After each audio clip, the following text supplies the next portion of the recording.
Hey, everybody. That was weird. Welcome to Wings on Katella, the podcast where we talk about Orange County sports. Episode 28.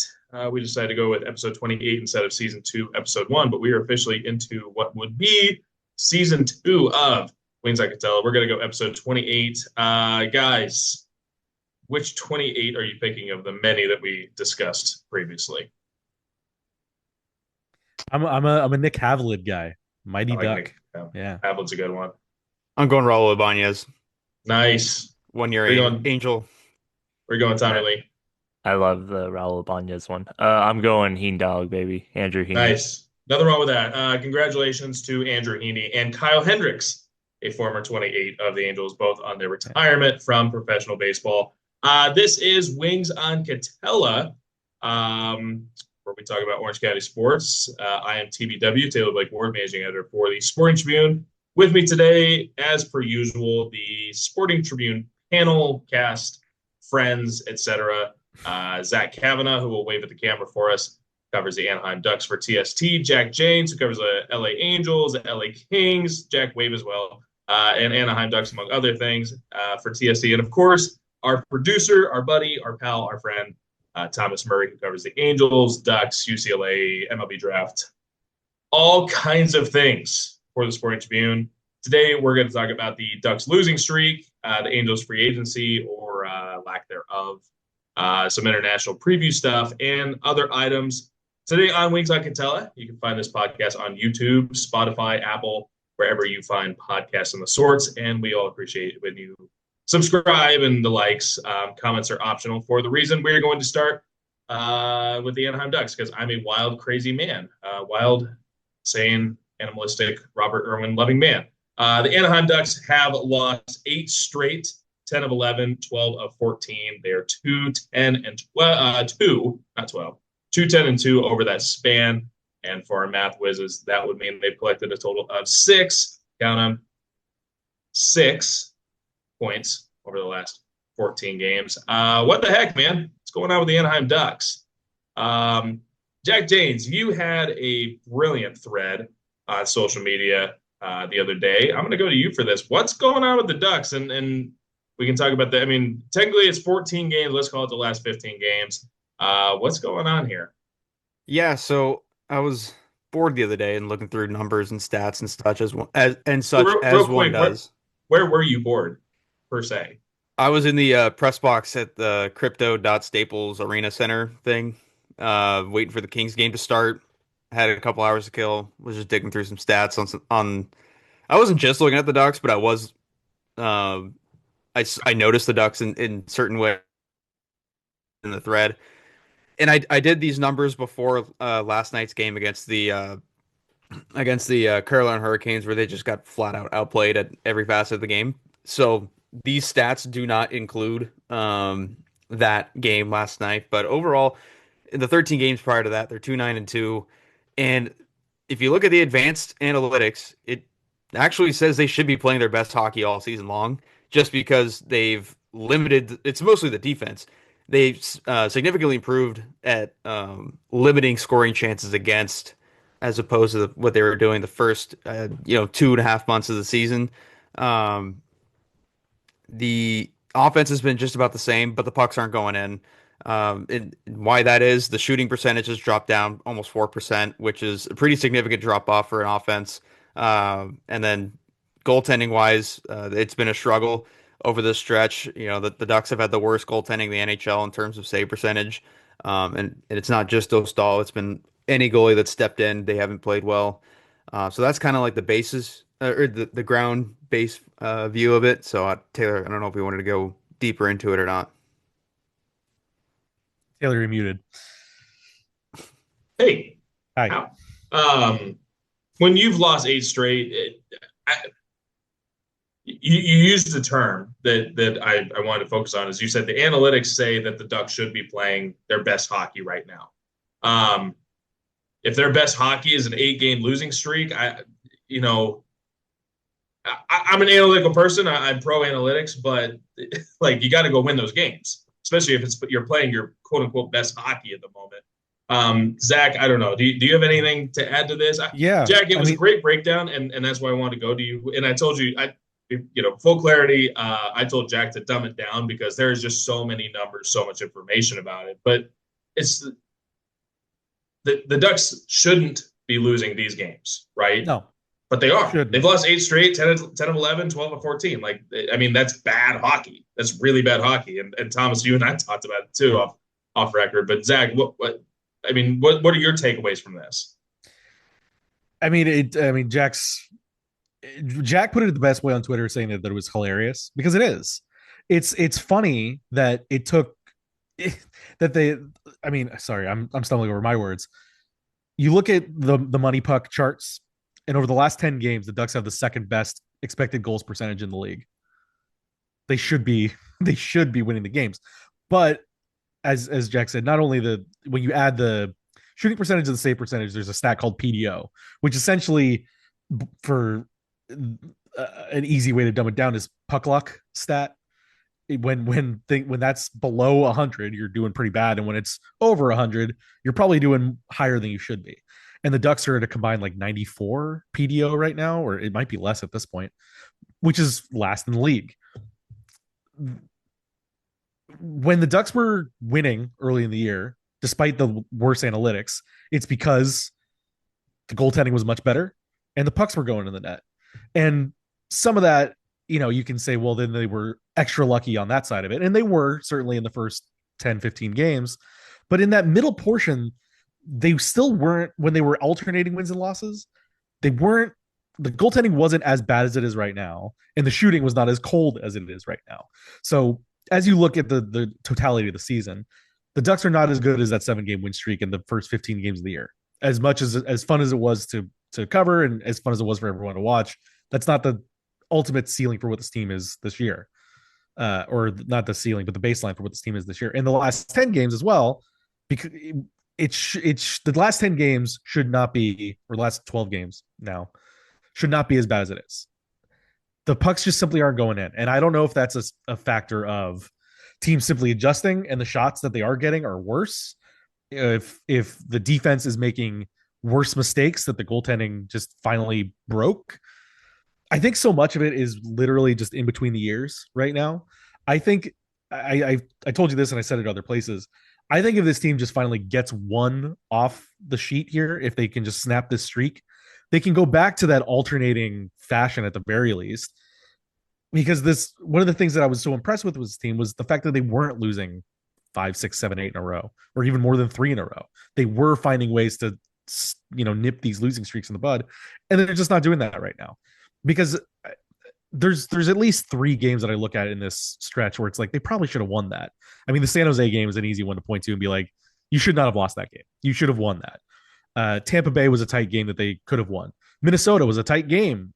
They were just simply outplayed in. Even the Carolina game last night, it's inexplicable how that first period got wiped away by the next 2 periods. They have been in some of these games. They're not all as bad as the Philly game and the Washington game, but that's just how it goes. Throughout the stretch, obviously, this was, again, the numbers I have for before the Hurricanes game last night, but throughout the stretch, they're still out shooting their opponents. They're still out chancing their opponents. They're doing everything right in terms of the process, but it's still resulting in bad results. I mean, like the PDO is like 90. It was 90. Yeah. The one thing I'll say on that too, and this is the unfortunate part of where the analytics kind of fail the eye test, is in these games, they've been giving up a lot of goals early. And so the other team doesn't have to outshoot them. They just need to defend. And I think that's kind of playing into the analytics a little bit, that they're down 3 goals. And so they have to shoot. But at the same time, I think when you take that larger sample, it still shows that they're playing better. Well, but it's just not going evolving hockey has like score adjusted stuff, which is what my stats were. But like, okay, they can only adjust for so much. It's not a perfect, fix, but it's something.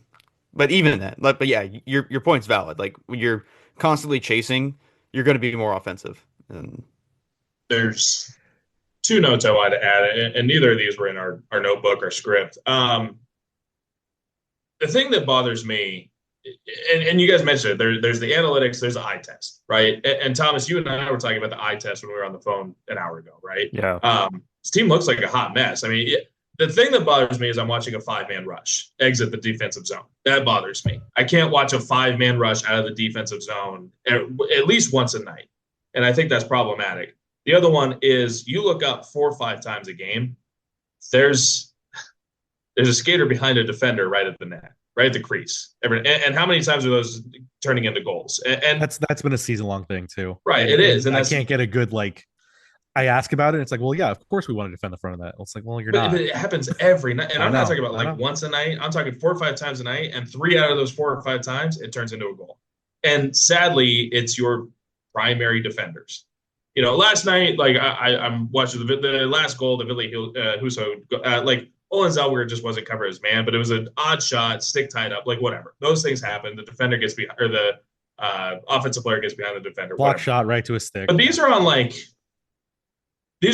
just rushes. And what's the opposite of odd man rush? A disnumbered rush. You've got 3 defenders back and 2 forwards coming up the ice, and somehow the trailing forward ends up behind the other 2 defenders. That's what bothers me. And like I said, usually it is your primary defenders. It's Jackson Lacombe, it's Olin Zellweger, it's Jacob Trouba, Radko Gudas.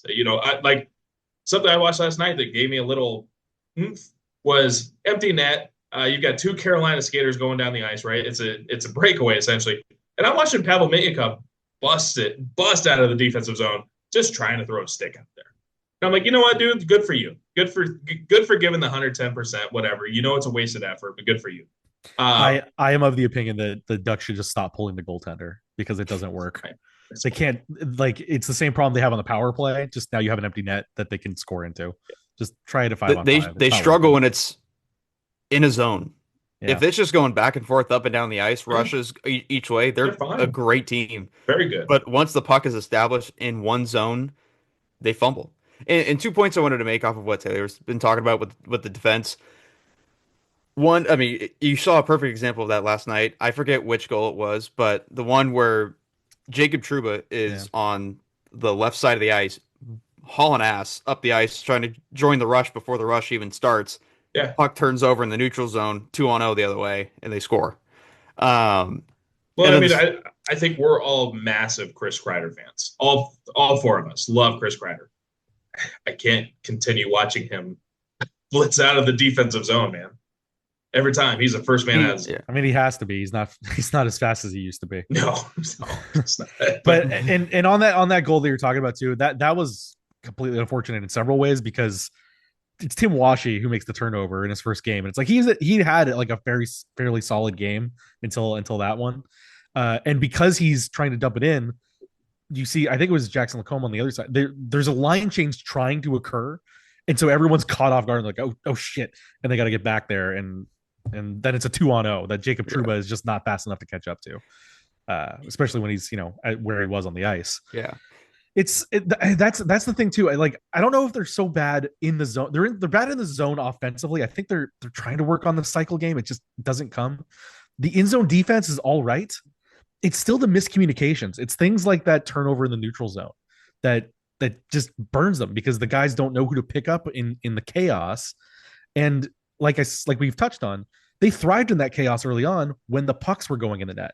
When Lucas Dostal was stopping the puck on the other end. I saw Lucas stop at least 2-on-0s early in the season, a 3-on-0, I think, at one point. A handful. Yeah, and that was able to paper over the mistakes, and that's something that you can't expect Lucas Dostal to make all those saves, but when he is the level of goaltender he's supposed to be, you expect some of those to still be stopped, even if they're unreasonably dangerous chances. You still think, well, that's Lucas Dostal. He's going to make that save. And when that doesn't come up, then all of a sudden the whole thing collapses. It carries me to another point. No, and that carries me to another point that I'm going to touch on. These are all things I've just added in the last 5 minutes. So you guys don't have the notebook. You guys don't have the script, and I apologize. But Thomas, I wanted to come to you on this. Actually, no, Thomas, I'm going to save it just for a quick second. Just for a quick second. But sure. Lucas Dostal. Taylor thrives in the chaos. Taylor's an odd man rush every time. Switching gears, baby. Call me Jacob Trouba, baby. Oh God. Keep your elbows down. Yeah, I know. 12 games before the Olympic break. This team needs the Olympic break like it's going outside. Lucas Dostal is playing, 8 out of 10 games? And he has to, because you don't – Peter Mrazek, respectfully, is brought in as a backup, but he's a backup in every sense of the term. Has not been reliable enough in any. He is not. No, Husso's been better than Mrazek all year long. Has, and I think Husso needs to take those reins. 12 games before the Olympic break. The problem I have with that, 8 of those 12 games are against the Pacific Division. And I remember calling Zach about this, and I'm going to go opposite, because the Ducks were 4-0-2 against the Pacific Division to start the year.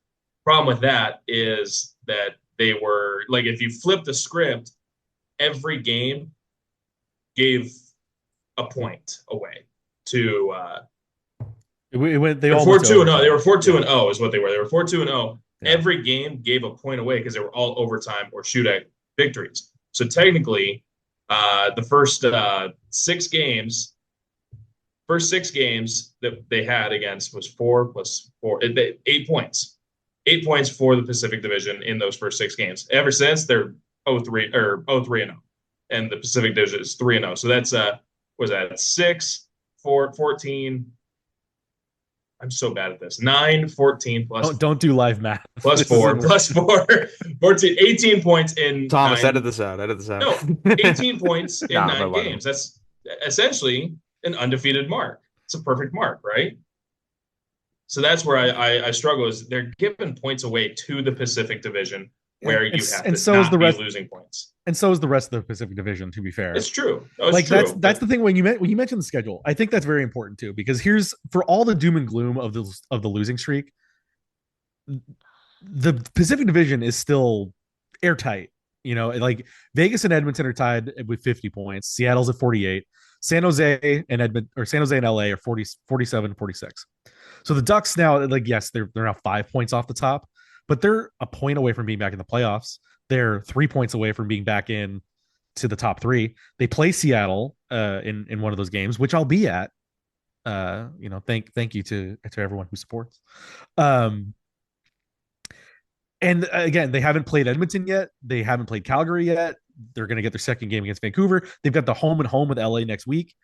All those games are all of a sudden humongous, because if they can just win, again, I think if they can just win 2 or 3 in a row here, all of a sudden they're back in it, and then you can wash this behind you. But add on the say point that this is the time. Add on the point, though, they have to win in regulation. And Jack, you made another note on social media, is that the Ducks are, when it comes to regulation wins and losses, they're at the bottom of the Pacific, essentially, right? But you can't be handing out points to the teams you're facing against. You're trying to keep out of the playoffs, so you're trying to face you're trying to take a playoff spot from them, so you can't be handing them an extra point here and there. You need regulation wins. I mean, imagine a 4-point swing against the Kings, right? Next week, they play the Kings back-to-back. Imagine they win both of those games in regulation. That's a 4-point swing immediately. And suddenly you're talking about, I mean, I know there's games in between, but you calling that suddenly the Ducks are at 45 points, the Ducks are at 46 points. It's a massive, massive swing that you need to be able to beat the Pacific Division in regulation. The Pacific Division is just so wacky, because if you just count all losses the same and just look at the strict win-loss record, the Sharks at 22-21 are the only one with a winning record. Yeah. And they're 4th in the division. and that was the case with the Ducks for a while. They were the only one that was over 500. Yeah. Speaking of the Sharks, Jack, before we do that, just Vegas and LA living on the loser point as well. Like, let's you harp on the Ducks for not winning it overtime or taking it to overtime and giving teams other points. Vegas Vegas should be like 10 points clear of everybody, and they're simply not, because they can't close the deal either. Speaking of San Jose, Jack, Macklin Celebrini, he's absurd, man. I mean, unreal. He's not crazy. He's not Connor McDavid. He's not Nathan McKinnon, but damn, he's fucked. He may be at some point. The last 10 minutes of that Kings game was outstanding. He logged 25 minutes of ice time as a 19-year-old forward for the second game in a row. Yeah, second game in a row, 25 minutes. And what impressed me was it's not like he was this defensive wizard and he's going to win a Norris Trophy, right? Or not a Norris, a Selke Trophy. He's good enough. But like, I was not expecting any defense at all out of him, and I saw him getting sticks in passing lanes and disrupting some passes and getting a couple takeaways, and it was pretty impressive to pair along with obviously the offensive talent that everyone knows he has, and that goal he scored was ridiculous to tie it with a minute left. The Sharks, they're just so much fun because they just look at a situation and be like, this probably isn't going to work, but we're going to do it anyway. Try it. Why not? What do they have to lose, man? They have nothing to lose. I mean, we saw it when the Sharks somehow beat the Ducks in a game where they were outshot 42-13. Yeah. 4 of those 13 shots were turnovers to Macklin Celebrini that he made them pay for immediately. They have a 4-point game? I think it was, I forget if it was 3 or 4. But It was just, I don't know. This 19-year-old has more 3-point games than points without, or than games without a point. Yeah. I love him. He might be my new favorite player. He's awesome. Let's go back to let's get back to where we were at. We talked about the analytics. We've kind of flirted with the eye test here, but Thomas, you and I were talking before, and I haven't heard from you yet. But the Philly game. Obviously, Mr. Philadelphia. You're an Eagles fan, right? I am an Eagles fan. Can you name 3 of their albums? Yeah. Taylor Break Ward Stinks is my favorite. Whoa. Hey now. Hey. Them's hey now fighting you're a rock words. star. you ain't really been from Philly. Super Bowl 59. That's yeah. Let's go. You were mentioning to me about a former Duck standing out in that game. There was definitely a former Duck that stood out in that game, but the eye test itself, the Ducks they played horribly. Yeah, and obviously Cutter Gauthier had his redemption goal, and it was the first of the redemption goals. But and it was awesome. But you were mentioning something else that happened in that game. Yeah, of course, and I mean everyone knows what it is. I mean, let's be real. Trevor Zegras had 2 goals in that game, and they were both in the first period. I mean, dude. You want to talk about all the woes that they've been going through right now, right? Through this like 14 skid or whatever it is, 10-game skid leading up to that point. I mean, when you're sitting in Pat Verbeek's seat right now and you're seeing how bad your team has struggled and you're seeing how, like, you've had a lot of ugly losses through this whole thing. A few of them where you're giving up 5+ goals and you've lost, and then you go ahead and someone like Trevor Zegras, who was a fan favorite, everyone loved him. People are still wearing his jerseys to the games and stuff. And he goes and he does that to you. And I mean, and then after the game, he's out on the media and he's telling everyone that he's like having so much effing fun, yada, yada, yada. And like, he's just saying like, this is this is one of the best atmospheres I've ever been in. Like, if you're Pat Verbeek right now, that's the ugliest seat to be in. And like, I mean, it doesn't really get any worse on him, especially because, we've all kind of talked at the beginning of the year where it really is a playoff or bust year, and there could be a legitimate chance that he's on the hot seat. And so when you're going through these kinds of things, real quick on that, Zach, you and I at least had that sentence of a discussion. He is on a contract here, correct? This is the final year. That's what's been reported, but GM contracts aren't as widely available as the player contracts. But sorry for interrupting, Tom. No, you're good. But I mean, so like you consider like, hey, this could be a hot seat year. It's really playoffs or bust for them, and you're going through this horrible losing skid right now, and then you see that happen, and it was somebody who was a fan favorite that you traded away. I mean, it's just ugly, and sucks to be him right now. You can't get me to hate Trevor Zegras, by the way. No. There's no reason you should. It's not going to happen. No, it's not Trevor's fault. No, he's innocent. I think you see it at the time it was fun because it was still 1-1. But the first goal, Lucas Dostal is smiling. He got scored on by an ex-teammate in a big game, and he's smiling. That's not like a hit on Lucas. Just like, it's like that son of a bitch, he got me. Look at, and then he does the phone thing. And I want to get on that. Well, I mean, okay, so I'm not going to get on Lucas. Lucas is awesome, but like, let's get on that. I texted you after the Minnesota game, and I said, look, they just got physically bullied by a team that's more talented than them. Go hit something. Hit somebody. Hit something. Play a physical. They hit stuff in that Philly game. Yeah, if you are the less talented team and you know that you're going to get beat on talent, you've got to play a physical game and beat up on them. But they're not less talented. They're not. And they are. Not than Philly.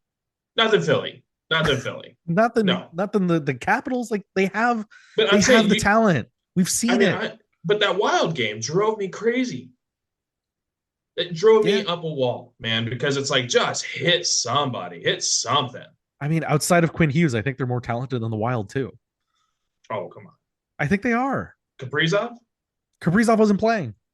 Hey, he was injured. He wasn't playing. He had points in that game. No, he didn't. Who am I thinking of?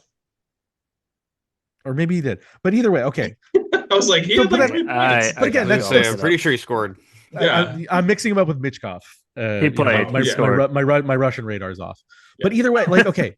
The Ducks still have the horses to be able to run with the team. It's not the fact that they weren't out talented. Like the Ducks played a good game. They just didn't get the pucks in the net. And Minnesota pounced on every tiny little mistake they had. How many times? I mean, that's like I keep coming back to. That can't just be an excuse anymore. Okay, but they're not a Stanley Cup contender this year. They're not supposed to. I know, but they're also not a team that should be losing. They're a playoff team, right? We had like 2 weeks ago. Like they should be losing 8 straight. No, they should be losing 8 straight games. They I should be agree a with playoff that. team, right? It's so Wumbology. Playoff teams don't do that. They don't lose like that. I Wumbo, you Wumbo, he, she, me Wumbo. They very still could make the playoffs, and then we could say the playoff team did that. The study of Wumbo. Yeah, like I get it. You go through losing skids in a year, but like, come on, man, you can't lose 8 this straight. is getting bad. Is an excuse. They can get hot for 2 weeks and be at first place in the Pacific Division. That'd be great. Yeah, they can win. Should be doing. They could win two games and be in first place in the Pacific Division. That's fine. And that's what you should be doing. You can't lose 8 straight. I specifically asked these guys. I forget if it was just last week or 2 weeks ago now.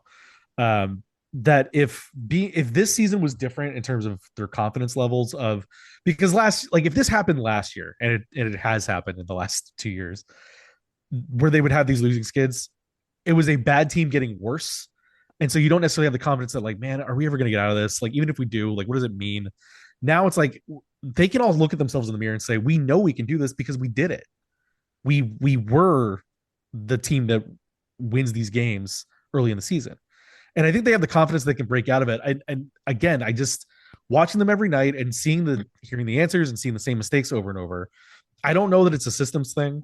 I don't even know that it's an execution thing. I think it is all between their ears right now because even they finally scored the first goal in the last 3 games, and then it all fell apart. I figured if Chris Kreider scores, wow, that'll be something to launch him, and it didn't. Oh, hey, Cutter Gauthier scores in Philly. That should be something to launch him, and it didn't. I think there's just something confidence-wise up here that isn't breaking through right now. And I think that, again, they showed it. They know they can do it. They can play the fire wagon style of hockey. It's not the best for the analytics, but it works for them. They just got to rediscover how to do it.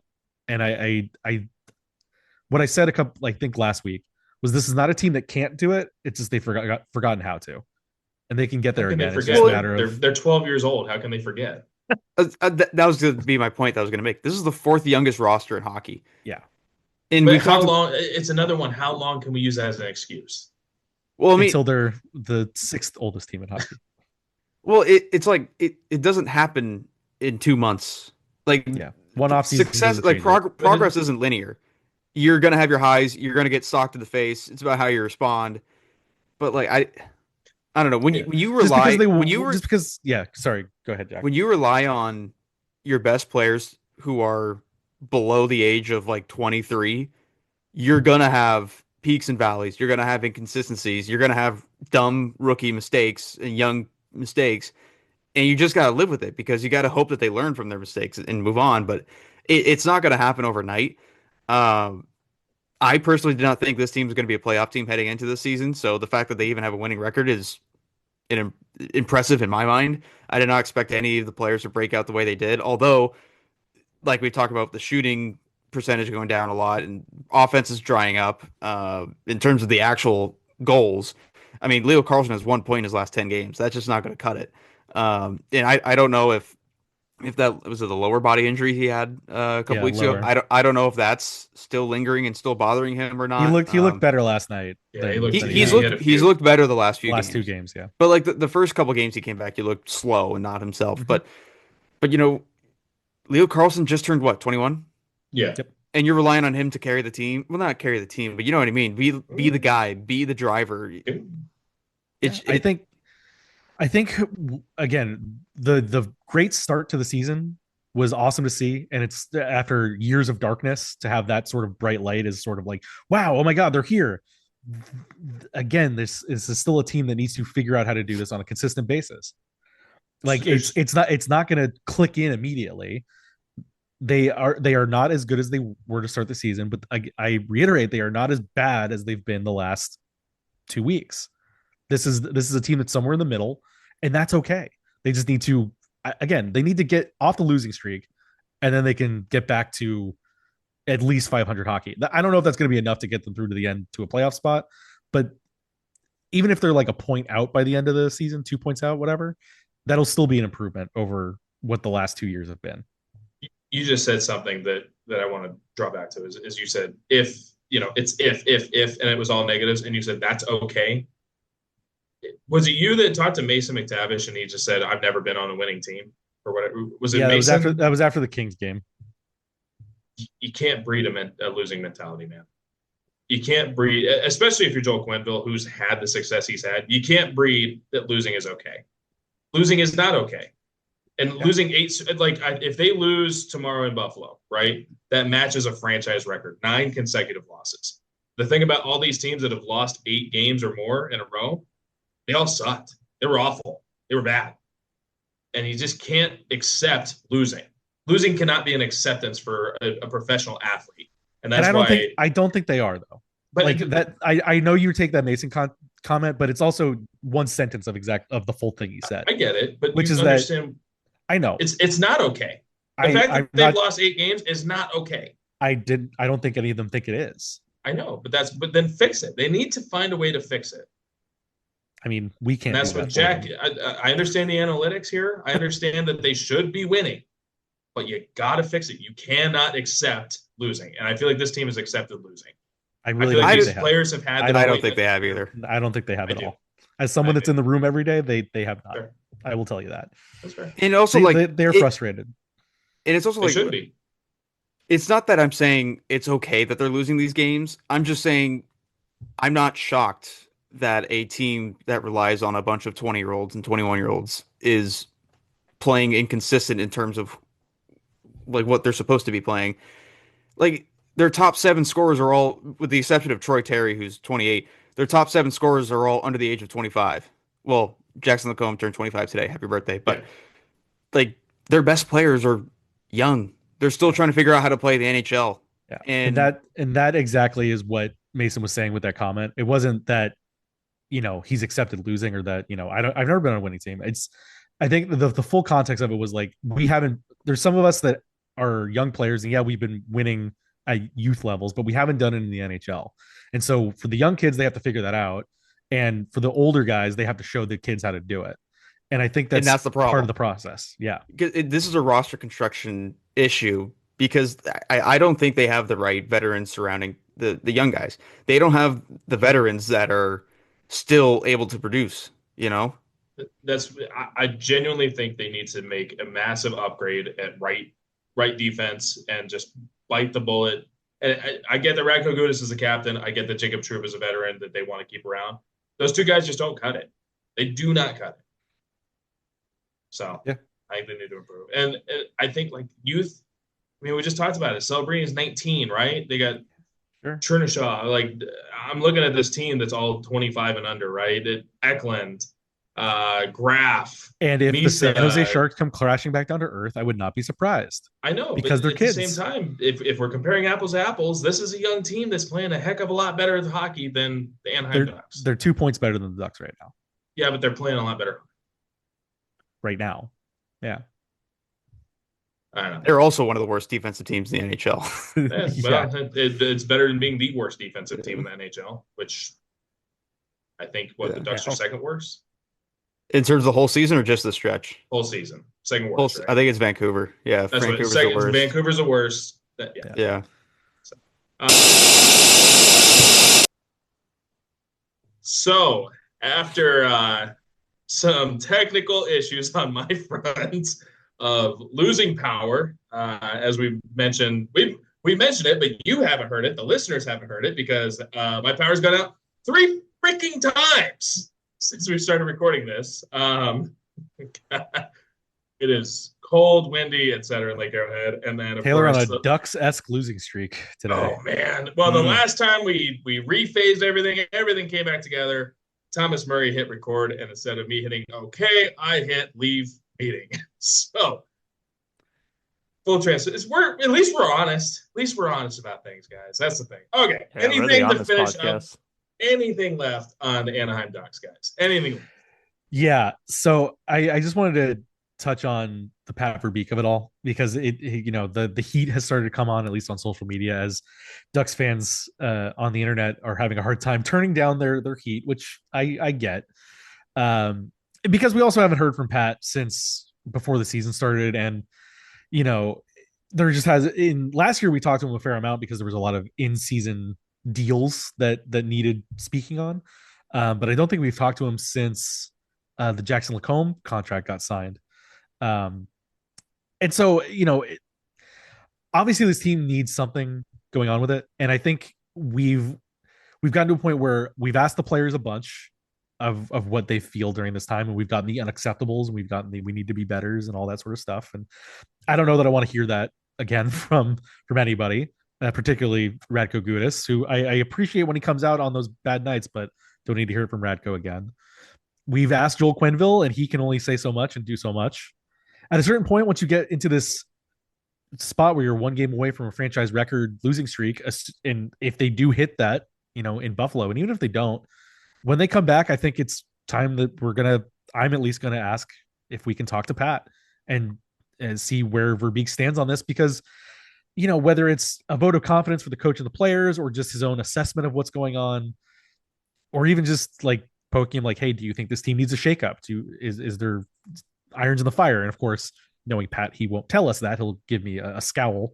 But this is something where the onus falls back on him, because we talked to Henry Samueli when Quenneville got hired, and he said that all the pressure, he expects to make the playoffs, and he's putting that pressure on Joel and Pat to succeed. And if they're in this situation now, the onus is going to fall back on Pat Verbeek as the one in charge of all this, the roster construction and how it's put together. And I think he's garnered some fans with the way that the season started and some of the moves and how they've played out. But now you're in a situation like this, and the buck has to stop somewhere, and we'll see what Pat has to say if we get to talk to him. I mean, what did we talk about all summer long? And we're talking about it now, right? They're not finding the back of the net. They need to find a goal scorer over the summer.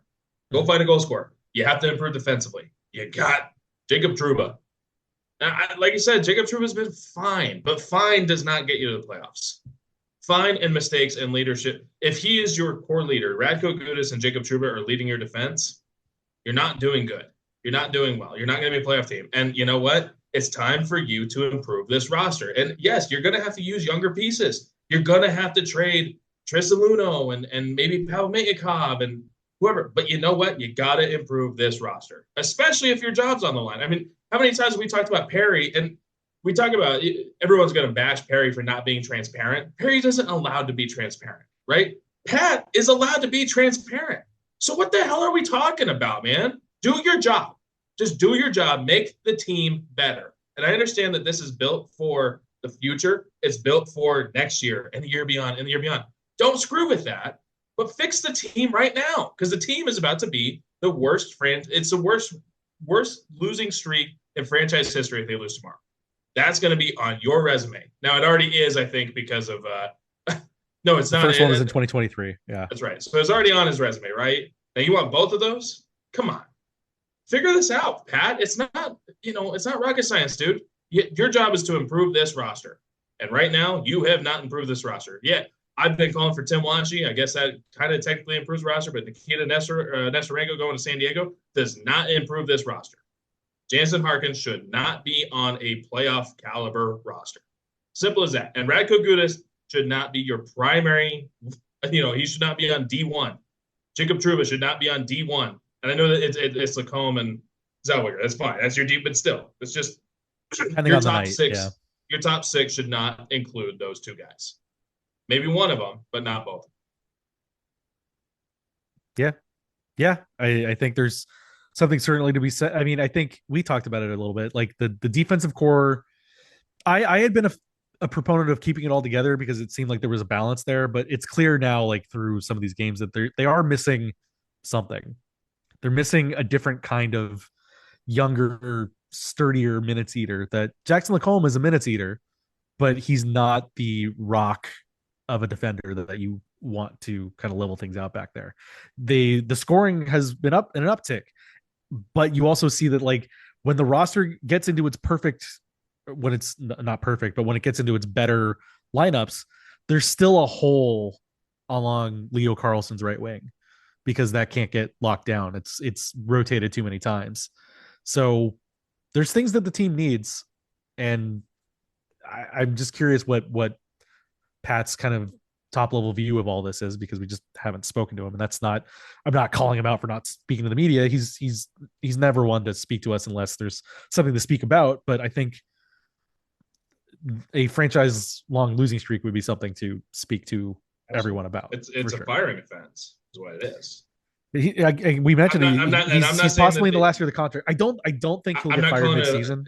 I'm not calling I'm not saying that Pat needs to be fired after tomorrow night's loss if they lose, but it is a firing offense. It's a reason not to retain someone for a job. Yeah, I think if the Ducks don't make the playoffs by a significant margin, like if this losing streak becomes a real problem, then you might see the end of Pat Verbeek. But I don't. Well, and it'd be time. I mean, and respectfully, he's built this roster, right? He has built this roster, but at the same time, this roster hasn't done crap. Yeah. Well, this is the time that they're supposed to be doing crap.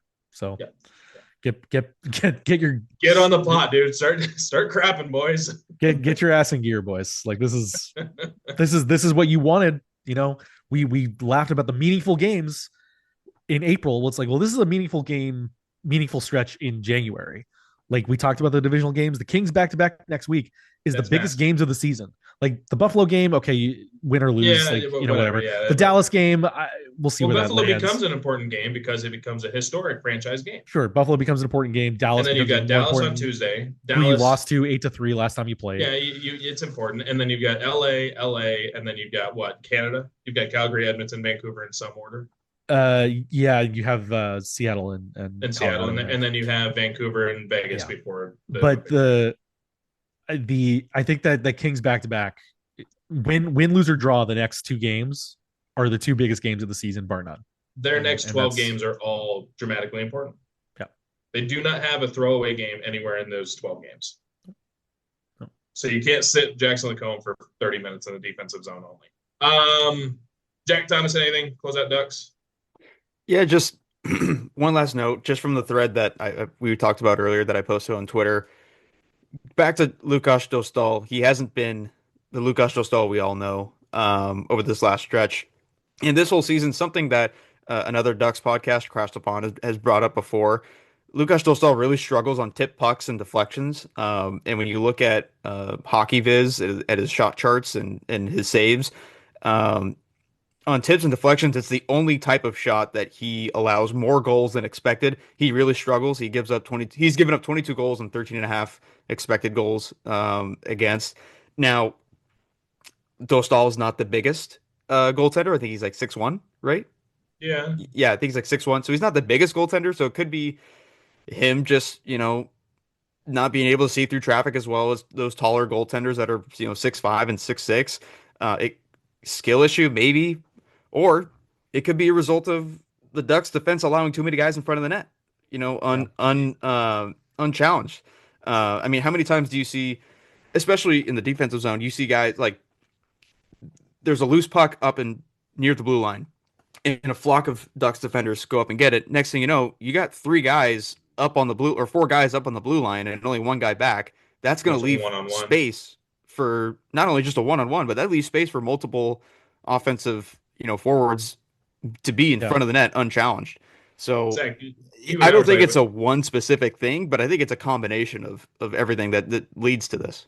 Well, Zach, you and I were talking about this on the phone yesterday. Is we have a belief, and this is just a belief, or it's my belief. 9 out of 10 goals against are on the defense. So 1 out of 10 goals is on the goalie, in my opinion. I think every goalie should have a 90% save percentage, and but that's with Lukash on that, because I've heard that too. The stat I don't subscribe to Evolving Hockey because I don't have any extra money in my pocket, but I what I see with that is I think Lukash's biggest strength as a goaltender is his ability to anticipate plays, right? And that's how he defends those 2-on-0s when he needs to, or had at the beginning of the year. You can't predict where a tip is going to go. You can't anticipate how that's going to play.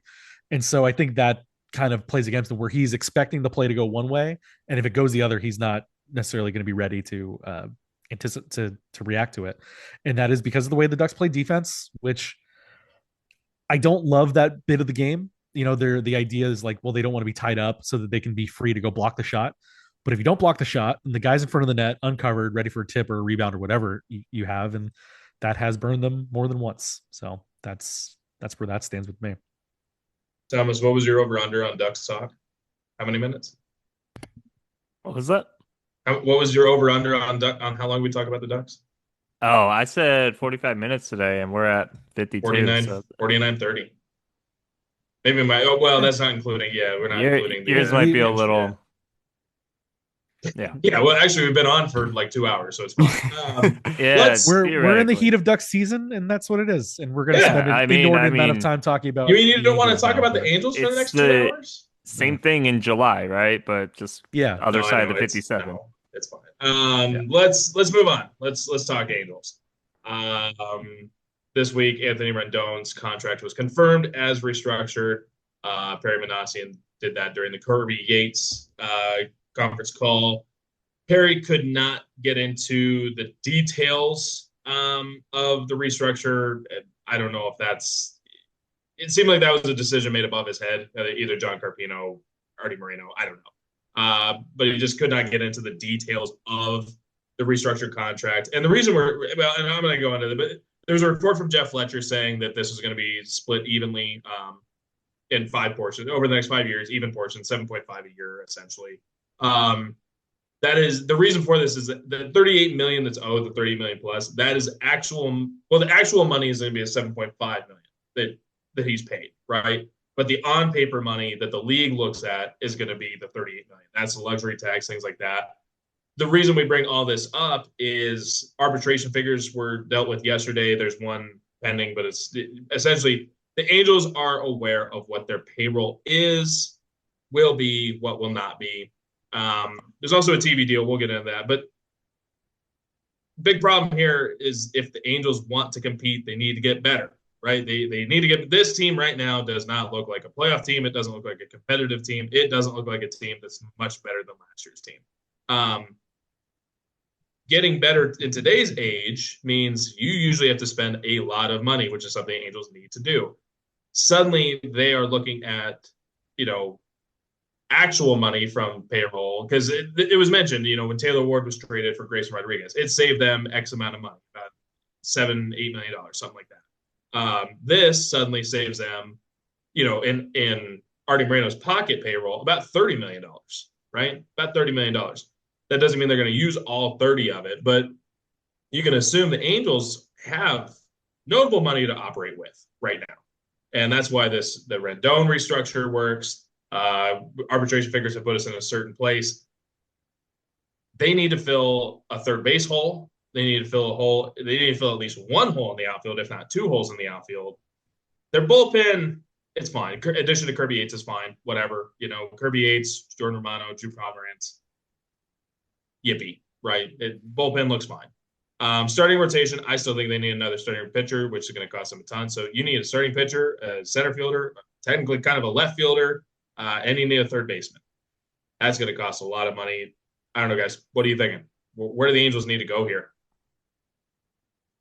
Well, the problem is, we've talked about this at length already before in this podcast, but it's hard for them to sign an impact player in free agency because They haven't really signed an impact player in free agency in the Perry Manassian era, and two, Who would want to come here? yeah, why would a free why would a free agent in his prime want to come to the Angels, to a team that hasn't won in a decade, hasn't shown that they could put together a winning team, that has one of the worst farm systems in baseball, so they don't really have a future.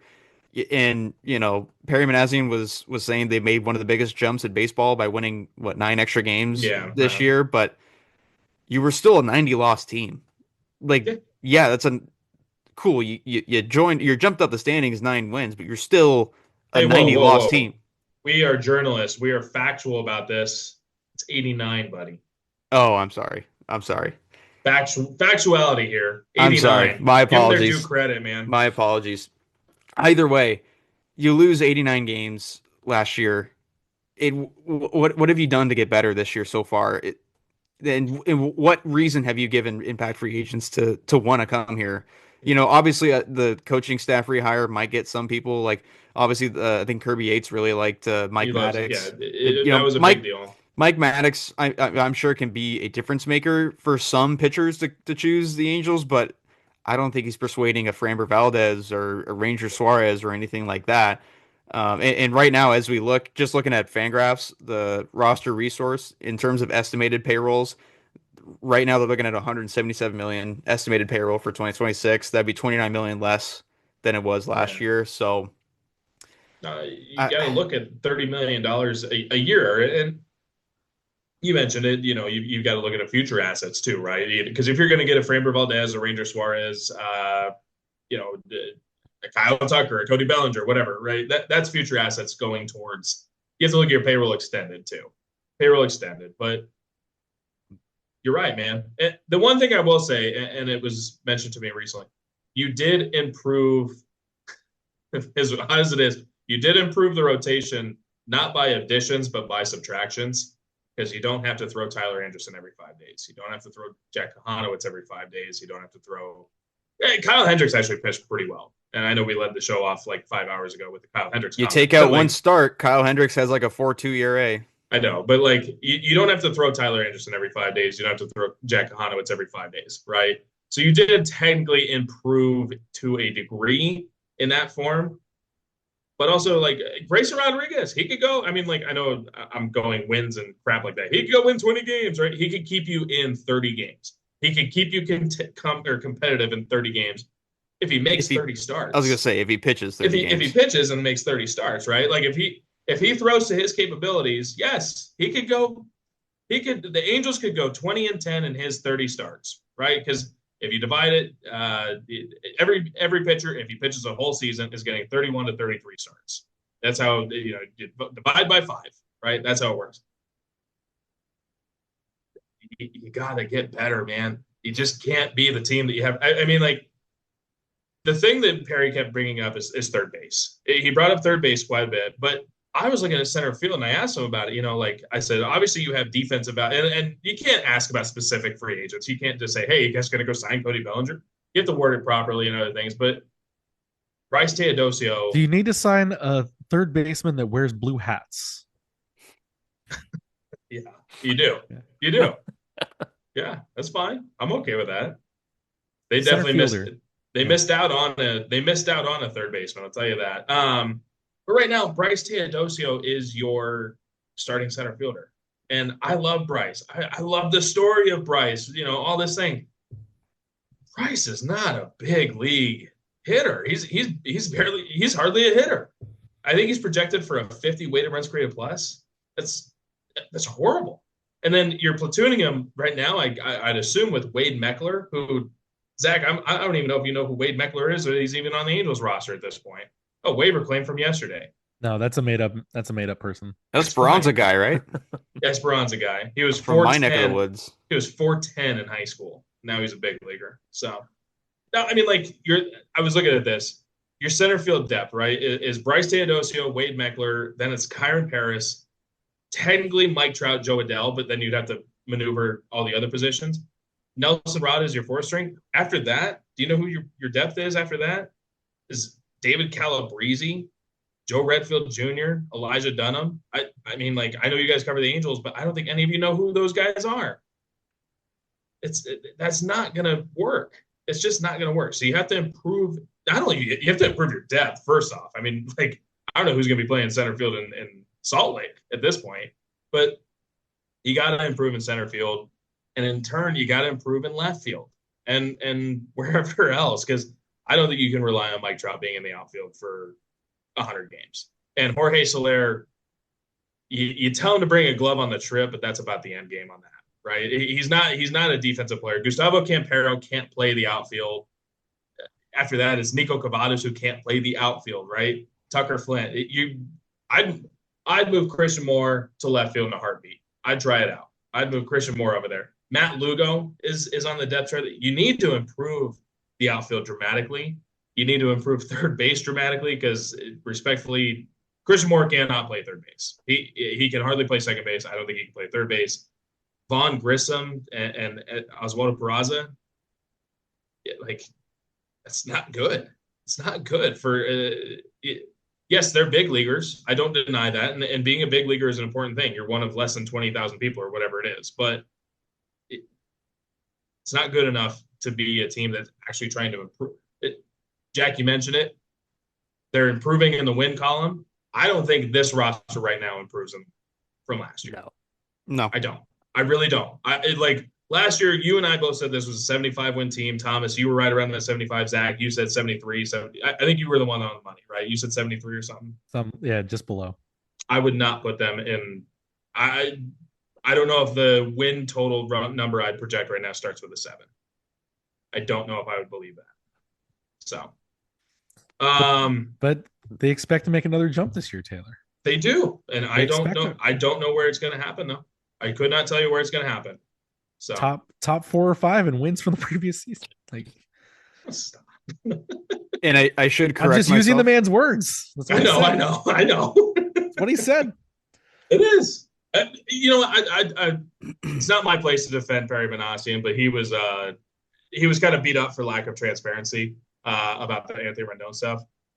Guys, it's something that's above his head. It's abbe his head. Yeah, you know, you can criticize the Angels for that, not criticize it, but it's not Perry's fault. Like he can't do anything. He can't make a comp. Well, first off, like Perry didn't sign the guy either.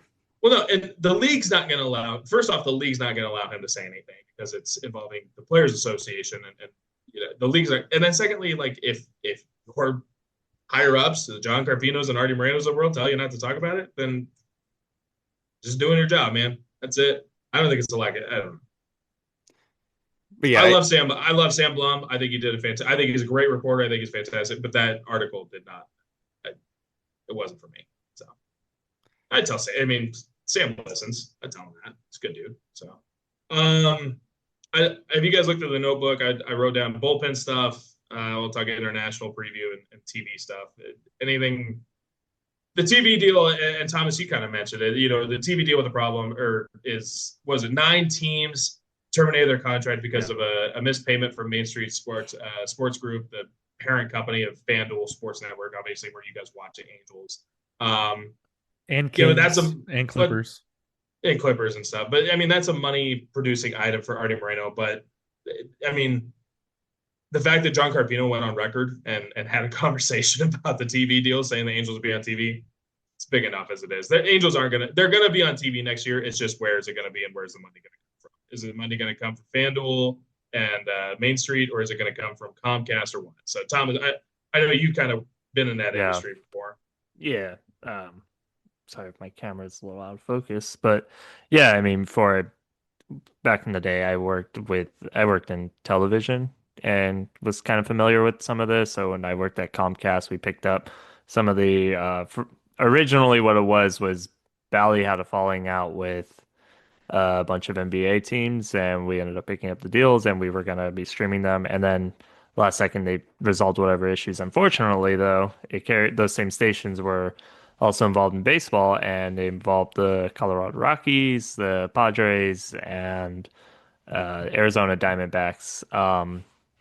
All 3 of them were picked up, and I mean and then the next year there was a bunch of other teams that were picked up, kind of in a similar situation. They opted out of their deal with Bally, and then everything kind of turned into FanDuel. Basically, though, I was saying is pretty much at the end of the day, they're all going to end up getting picked up. I mean, it's Okay. just a bunch of legal jargon that's going around, and NBC's making their big push with NBC's making their big push. They already made Yeah. a stupid announcement today. Whatever.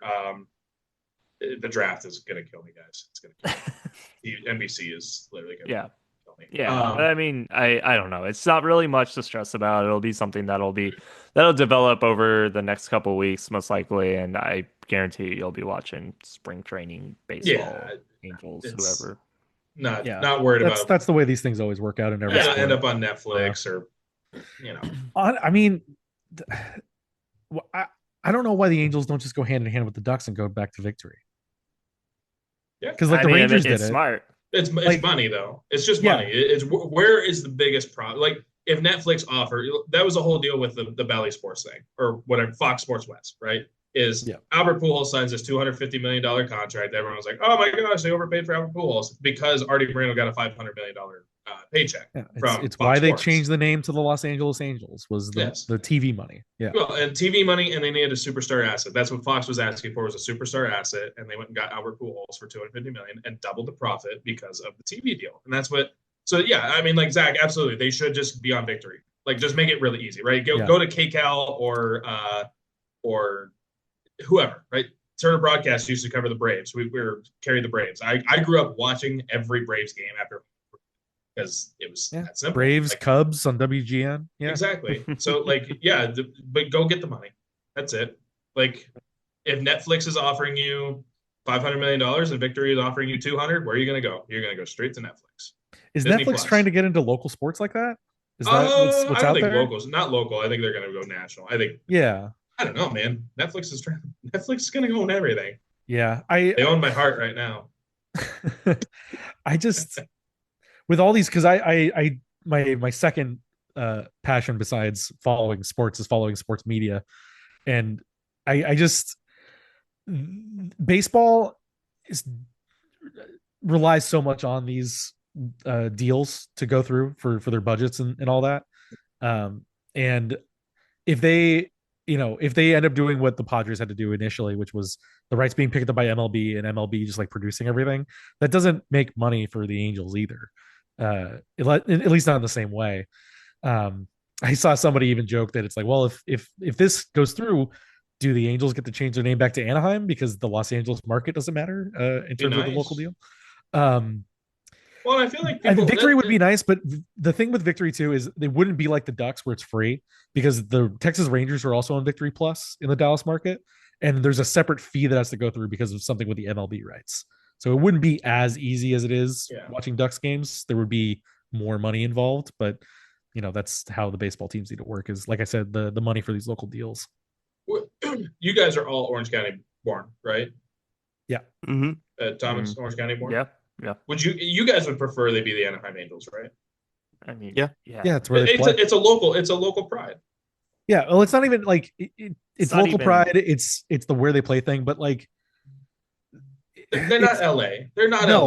LA. but the thing that I always argue is had they just never changed the name when they moved down here in the first place, nobody would bat an eye at it. It's the fact that they went like when Gene Autry moved them down there, they became the Los Angeles or the California Angels. Yeah. And then on the flip side of that, the Los Angeles Rams played in Anaheim. Yeah. But they didn't change their name to the California Rams. They just stayed the LA Rams because that's just you look at the San Francisco 49ers. They don't play anywhere near San Francisco anymore. No. But They're in San Jose. Dallas Cowboys aren't in Dallas. right. It's Yeah. not unusual. New York Jets don't even play in the state of New York. Giants. Same as the Giants. Yeah, it's all those are metro area things, and it's all fine.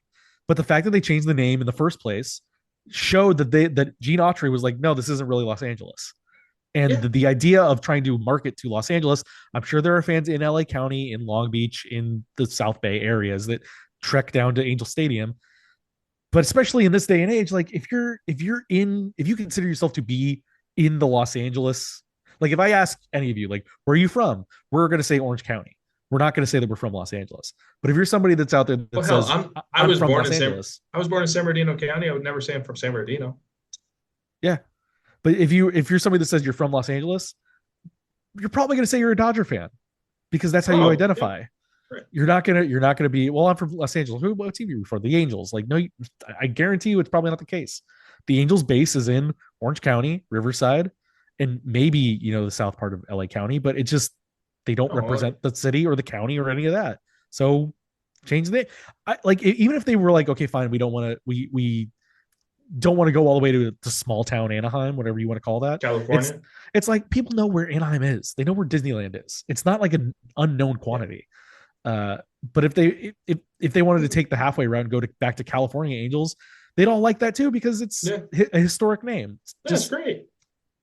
What about the downtown Disney Angels? Orange County Angels.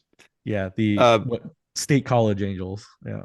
By the way, we got some breaking news here. Let's go Fullerton. Oh, Andy Ibanez news? No, free agent Max Kepler receives 80-game suspension after testing positive for epitrenbolone. What?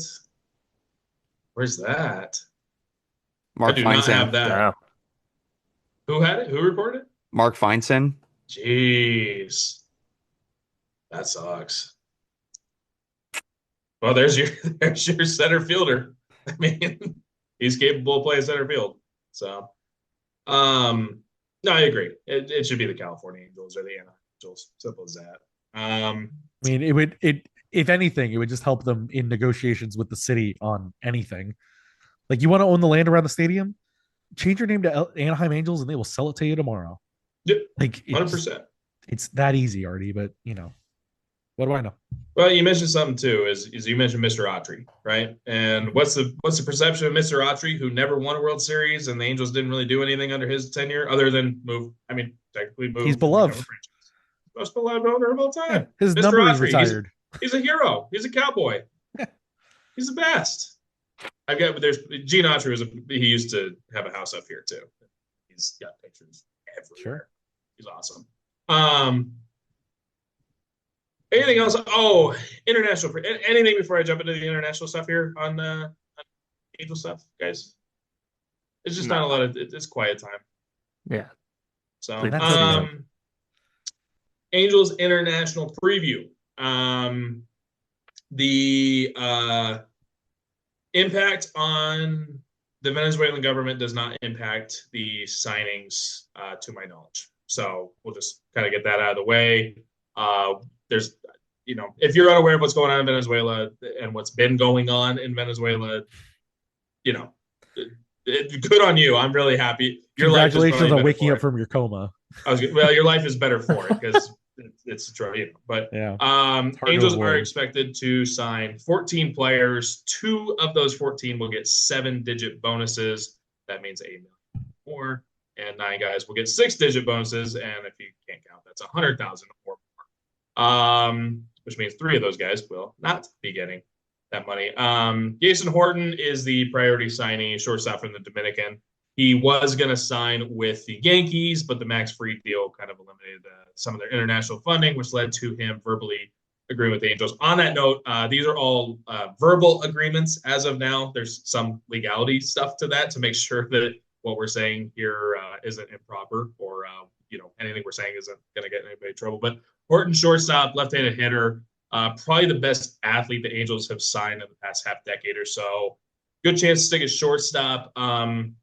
Really can't hit at a high clip. Probably not the power you want to see here, but athletic shortstop who can hit. You'll probably hear a lot of generalizations about guys like that. Athletic shortstops from Latin America. That's just a generalization a lot of people use, but especially at the top of the market. But yeah, Horton's going to be the big dollar one. Carlos Castillo, outfielder from the Dominican, is the Angels' next big bat. Another guy who is among the best of like this tenure for a certain thing. Probably the best pure hitter the Angels have signed in the past 5 years with this tenure. Might outgrow center field, but legitimate power, great field to hit from the left side. Anderson Rodriguez Jr., outfitter from the Dominican. He's the son of former big leaguer Henry, who played for the Cubs. And I think Henry had a hot minute with the Angels somewhere in there.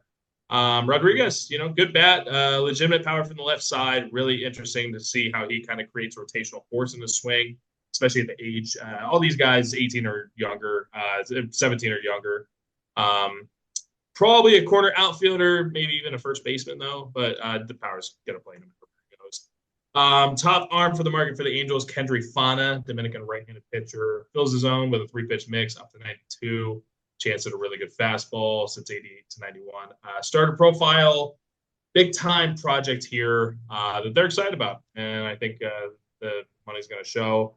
Some sleeper picks in this class. Just trying to think. Anderson Encarnacion, right-hander from Dominican, really clean mechanics up to 91. He's 6'3", 6'3" with good mechanics. That's a starter profile, starter kit profile. Juan Cespedes, Dominican shortstop, might be an 80 runner, really impacts the game on the ground. Alexander Garcia, right-handed pitcher for the Dominican, 6'5" dude, already up to 93, sits in the low 90s, loose, athletic guy. You hear low 90s, and it doesn't really excite you, but when it's a 16-year-old, not a lot of 16-year-olds are sitting in the low 90s. So this is a guy, come physical maturation, might see triple digits. One of the more interesting ones is sleeper one, Hollis Watson, 20-year-old. He's getting a lower bonus, but really good frame. He's up to 95 already. Late bloomer. Angels do well with these guys. Jose Fermin types, Joel Hurtado's, or Joel Hurtado's. I corrected Jack, so I might as well correct myself on one. Joel Hurtado, Jose Fermin's, other, guys like this. So all that begins on January 15th, next Thursday. Just kind of notebooking here. Angels are going to have some money remaining for a late signing, pretty solid one too if needed. Like they got Edgar Carroll for $200,000 in February or March one year, and obviously he turned into something. And they're going to have more than that left over. So, that's it, guys. International stuff. That's it. Anything else on Angels? Anything else you guys want, need, feel, vibe? I just would like to point out we're talking about I don't know if it was on the pod, but we were talking about it for sure during one of the intermissions when Taylor's Wi-Fi cut out. The first Olympic test event at the arena right now, it's going on right now, is being delayed because there's a giant hole in the ice. Yeah. They brought water. I haven't seen that yet. I've been scrolling. Chris Johnson just posted it. Yeah. The neutrals, like Taylor, have you seen the picture of the neutral zone yet? Yes. Yeah, just little so small. Little small guy. It's fun, man. It's gonna be fun. Hey, they're gonna play the Olympics there in that building in a month. So you and I were talking about it, is like with this Olympic first team, games are the 11th. Well, looking at these teams, right? None of these like guys came from places where it's like frozen lakes. So it's like they've all been used to really good ice, right? Like, indoor, the best ice in the world. And then you were like, well, you have guys, like I said, you have guys from Arizona and Florida and stuff like that. And you're like, well, the ice there isn't all that great. And I thought, you know what? The Chuck boys and also that one guy that plays for Toronto that shall not be named might actually make an impact here. So Matthew Nice? Yes. Is the Nice make the Olympic roster team? Oh, I don't know. I just was thinking of Arizona-born Maple Leafs. Yeah. Well, you picked the right one. Love it.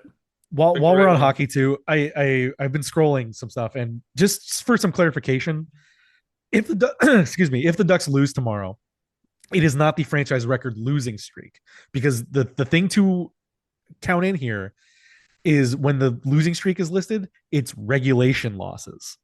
So there is overtime loss in this streak. So the streak that they're actually working on is winless streak, which is 13 games. Okay. So technically so he gets to keep his job for another week.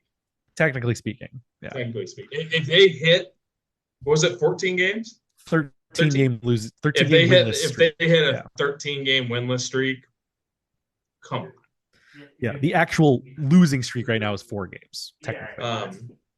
So I don't know why it's listed like that, because I know like back in the day the ties made it a winless streak, but it is not the case now. I'm sorry. Tom, I can hear Thomas talking.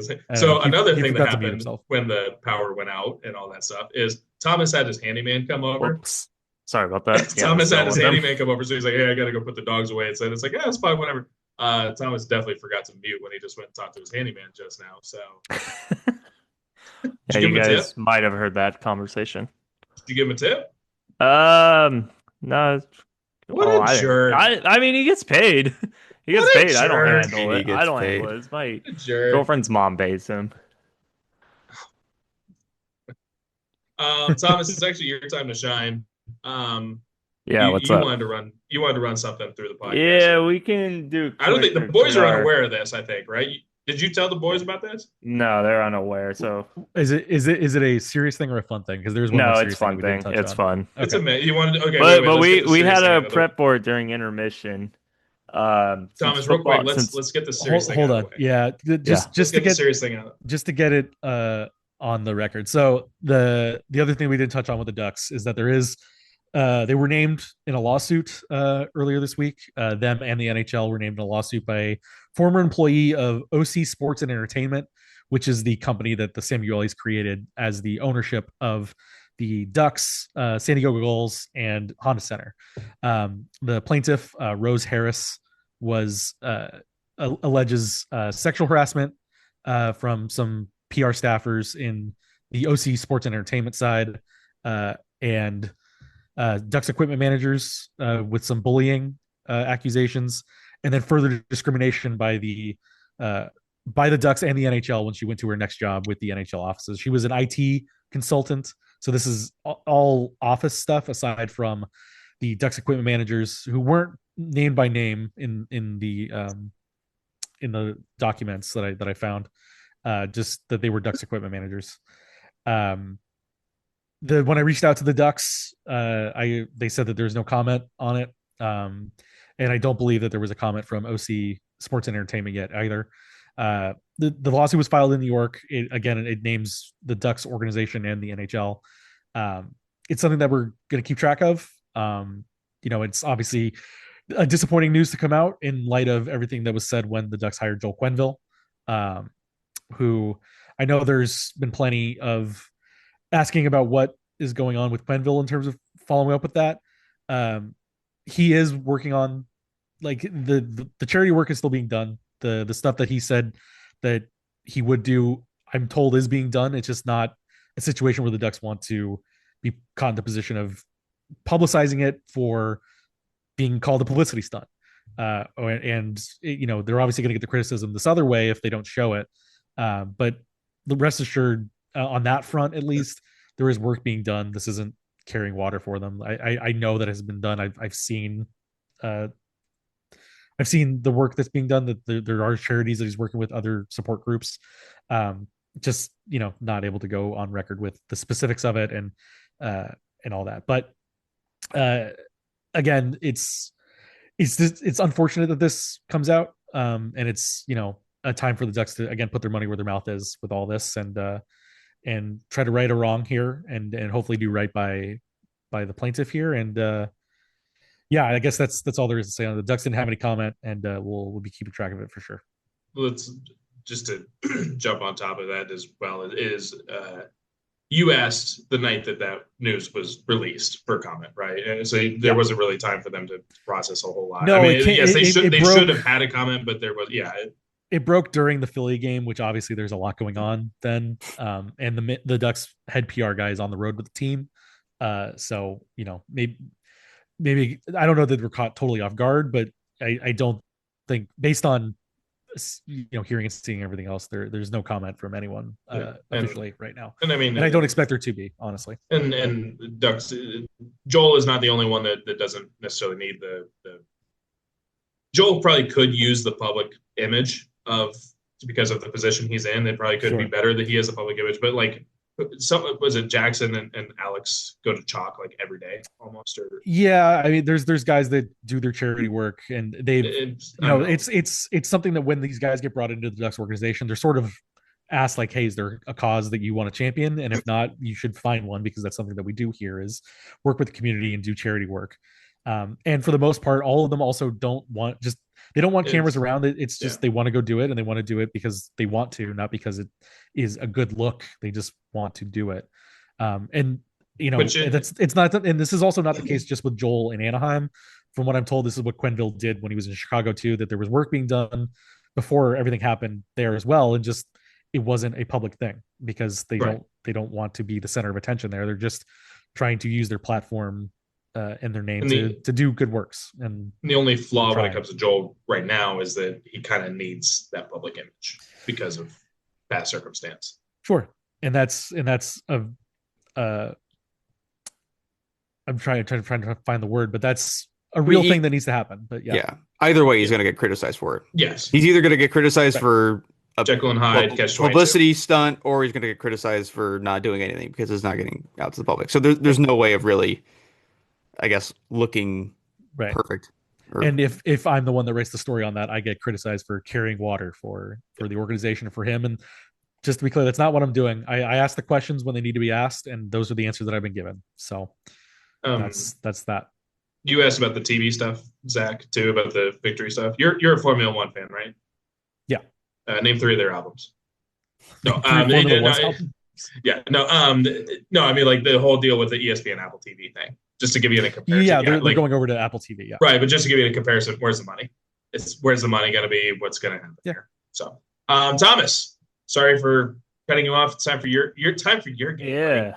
Right? New host. I've been booted. No worries. That vote has taken place many a times, and I have lost that vote. So, Thomas, you were the new host. You technically were booted today. Like twice. Was my phone is now blocked from this? Yeah. Taylor's cell phone is now blocked from this podcast. Yeah. So excuse me if you hear lawnmower in the background. That is the homie James back there. Yeah. So I was talking to you. I was talking to you guys earlier during the intermission, but boys, who's your playoffs for NFL? Quick. Yeah.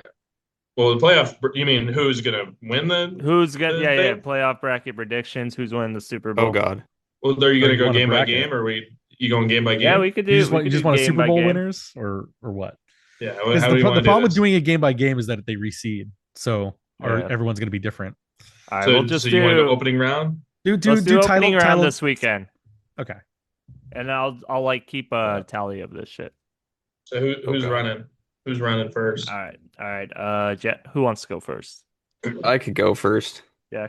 All right. Not that my football knowledge is as good as my hockey and baseball knowledge, but I'll go Rams over Carolina. Damn right. How fast or slow do you need me to go, Thomas?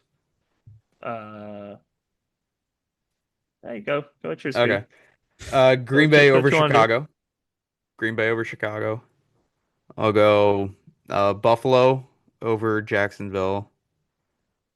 Oh, I really don't know who's going to win in the Eagles-Niners game.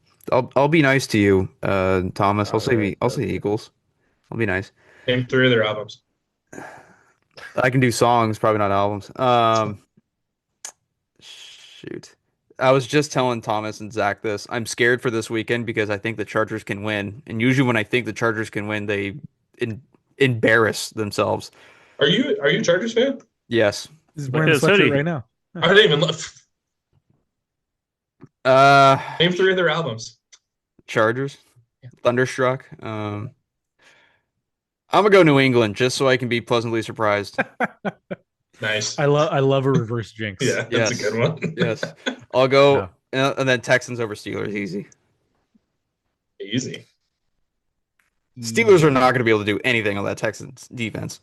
No, I think the Steelers are bad. I think the entire AFC is terrible. Right. Let's do. I'm gonna do it with you, Zach, but I'll like run it through with you. Okay. Sure. Just because I have it in order. So Steelers versus Texans. Texans, easy. Yeah. All right. First time the Texans have not played the Saturday afternoon game in their history in the playoffs. Oh. That's kind of cool. Yeah. I didn't know that. They play Monday, right? They play Monday night. Yeah. Monday night.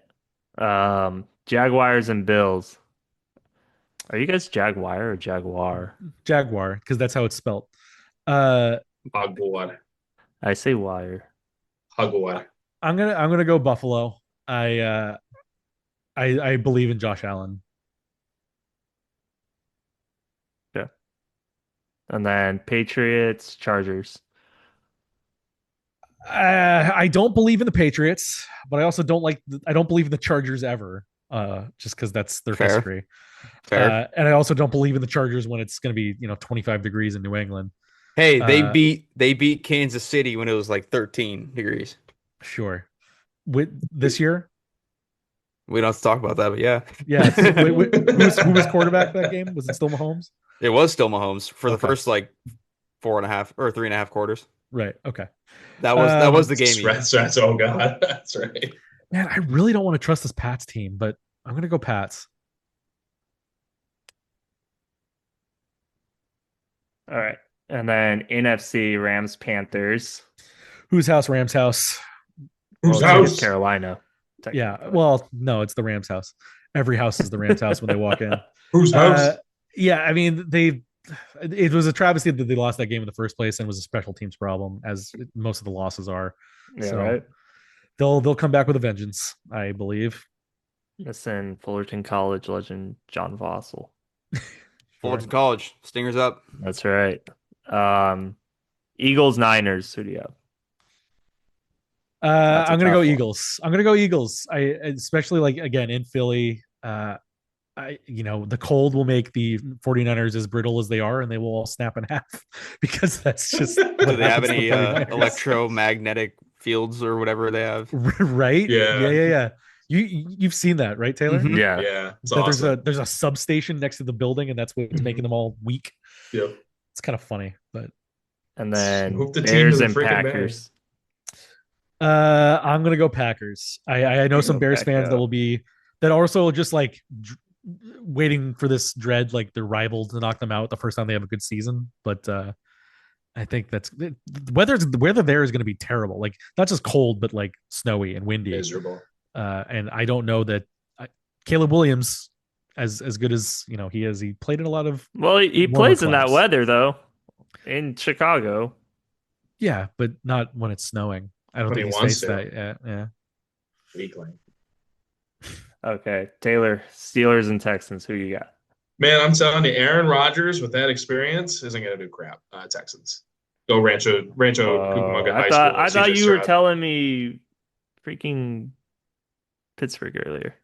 There was, but no, CJ Stroud, Rancho Depends Cucamonga High how School. much Texans. ayahuasca is Aaron Rodgers Yeah. taking Dude, before this game. Aaron Rodgers is awesome on the football field. Off the psycho, but he's the best. He's the best ever, dude. The Steelers won't be able to use a priest's holy water to win this game like they did last week. Russell Wilson carrying the team.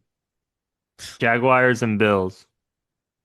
So you and I did talk about this one, and this one kind of was a This one's painful tough. one to deal with.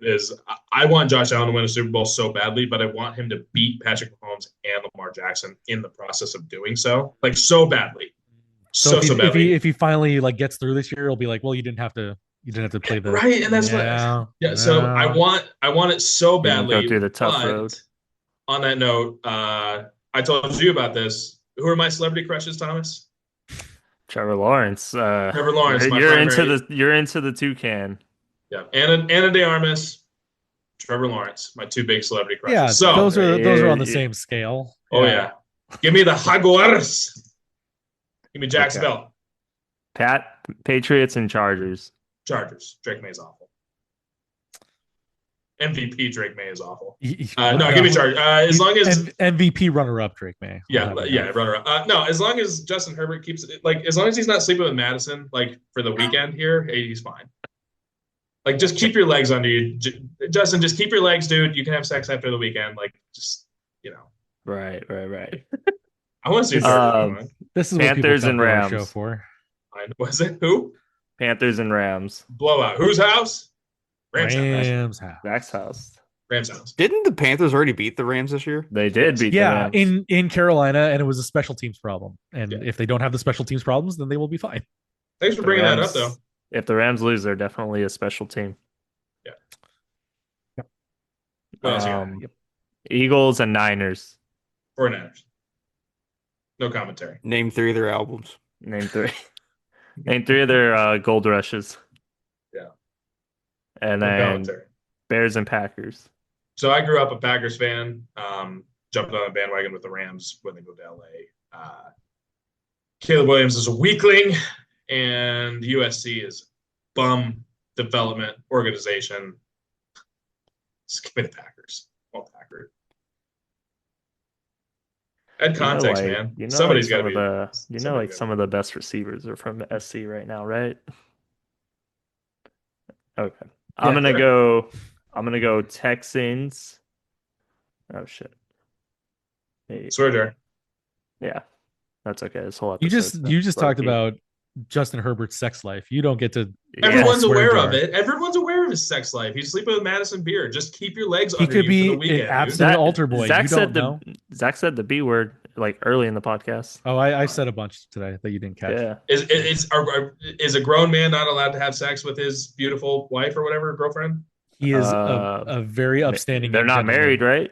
Okay, so is he allowed to not sleep with his girl? Well, Depends who you ask. Yeah. All right, I'm gonna go Jaguars over the Bills. Do you think Jim Harbaugh like slaps him on the shoulder pads before he goes into?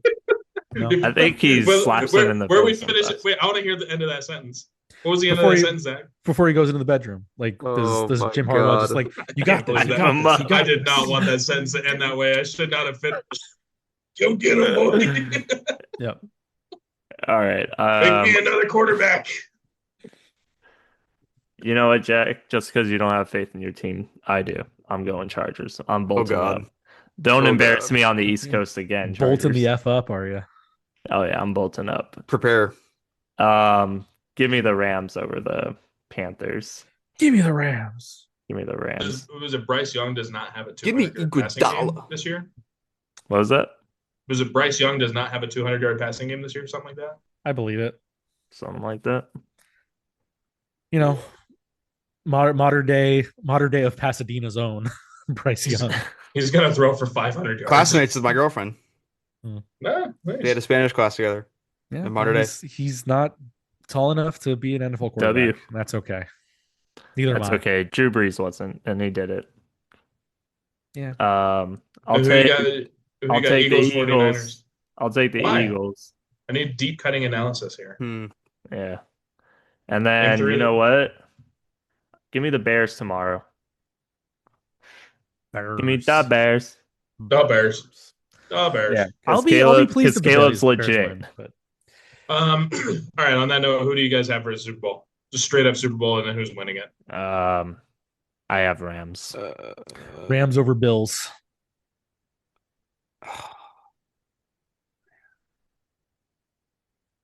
This is tough because, like, I want to say the Rams, but their special teams is icky. It won't be important when they're winning by 3 touchdowns. It's fine, man. They can't defend. They can. Sure. They can put up points. They're the Anaheim Ducks of. Sure. I'll go. Oops. I'll go Rams over Texans. Texans. Wow. Okay. I think that Texans defense is going to carry them through the AFC because I don't believe in anybody in the AFC. No, I've said this. I really don't think any team in that AFC. Like I don't trust the Broncos. I don't trust the Patriots. I don't trust the Steelers. Certainly, I don't trust the Chargers. I don't trust the Jaguars. The Bills I only trust because like they've sort of been there before, and they can, but they've been middling through the season. It's like okay, now is your time to turn it on. They can't defend the run. No, but they have Josh Allen, who can again paper over a lot. Give me Josh Allen doesn't dive for fumbles. Gonna have a Cam Newton moment. Give me the Chiefs and Travis Kelce is going to propose after the game when he wins it. They're. Oh wait! Oh, sorry, wrong year. Sorry, did not make the playoffs. Wrong year. And he's already proposed. Malo Canojito is going to be the MVP of the Super Bowl. Give me the Jaguars over the Rams. Jags. Oh, just Trevor Lawrence. I just love Trevor Lawrence, man. That's it. Rams are no. Someone has to, I guess. I'm gonna be wrong. Look, if the Jaguars beat the Rams in the Super Bowl, you guys can pay out. But I didn't think that. That's based on my. Sweet. That's based on. Duval. Duval. All right, should we end this thing? We're at an hour. Sure, let's wrap. We've been going far too long. Thank you, internet. Yeah, lovely. Let's wrap up. Two quick things. Just thinking heavily about our friends over at the Pittsburgh Post-Gazette. They announced they're ceasing operations on May 3rd. It's a load of crap. They're a bunch of idiots over there at the front office. So it's ridiculous. A lot of good people losing their jobs. Support journalism. Support local journalism through and especially through. Print journalism. Screw the owners of the Pittsburgh Gazette. That's the Pittsburgh Post-Gazette. They're idiots and losers and deserve to be miserable for the rest of their lives. To the writers, I hope you end up with great gigs. I hope you're happy with leaving the organization, well, being forced to leave the organization and all that stuff. It's been also in operation since 1796, and they're going to close because they don't want to pay their union contracts. It's ridiculous. Love that. Idiots, losers. Also, Stranger Things was fine. It was fine, whatever. Stranger Things was okay, but I did find out, and I had no idea at all. No spoiler. I haven't finished it. No, I'm not gonna know. No idea whatsoever that Maya Hawke was the daughter of Uma Thurman. Had no idea, no clue. She looks like Uma Thurman. Her last name is Hawke. Yeah, no, had no clue. I didn't know Uma Thurman and Ethan Hawke were a thing. They were back in the day. What do you think? She was related to Tony Hawk? No, I just thought Maya Hawke sounds like it sounds like somebody had the IMDb page of her actual name, so she chose Maya. That's what it is. She looks like her mom. It's kind of crazy how much she looks like her mom, and then like expressions like her dad. It's kind of weird how that all. Yeah. Thomas, what do you got going on this weekend, man? Watching football. There you go. Jack James, what do you got going on this weekend? Terrifyingly watch the Chargers. Zach Kavanaugh, what do you got going on this weekend? Confidently, right or wrongly, confidently watch the Rams. Attaboy. I have my sister-in-law's wedding. Do not text me or call me or anything because my wife will kill you. She will find you and kill you, and I'm probably going to watch the Rams on Sunday and cry. If she Rams are finds Saturday. us, That's right. They're playing tomorrow, huh? I am not watching the Rams because no, you're not. No, I am not. No, I am not. If she comes after, I will have Zach Bryan's album on loop. That's what it would be. So if she comes after us, tell her to bring you, and then we can record a podcast without shitty weather conditions. Guy, what a guy! Swear jar. What a guy! At least a producer can edit out the swear words. All yeah, right, yours. Yeah, I didn't cuss. Screw you, douchebag. Not while the recording was going, but let's get out of here. Yeah. Woo. All right, let's get out of here. 4 weeks, I can tell. I am Taylor Blakemore. That's Zach Kavanaugh. That's Thomas Murray. That's Jack James. Let's get out of here. It's been crazy. It's go away. Just get done. Stop listening. It's gotten wild. Go away. Goodbye. Have a great weekend. Bye. Who's the house? Fly Eagles House. fly.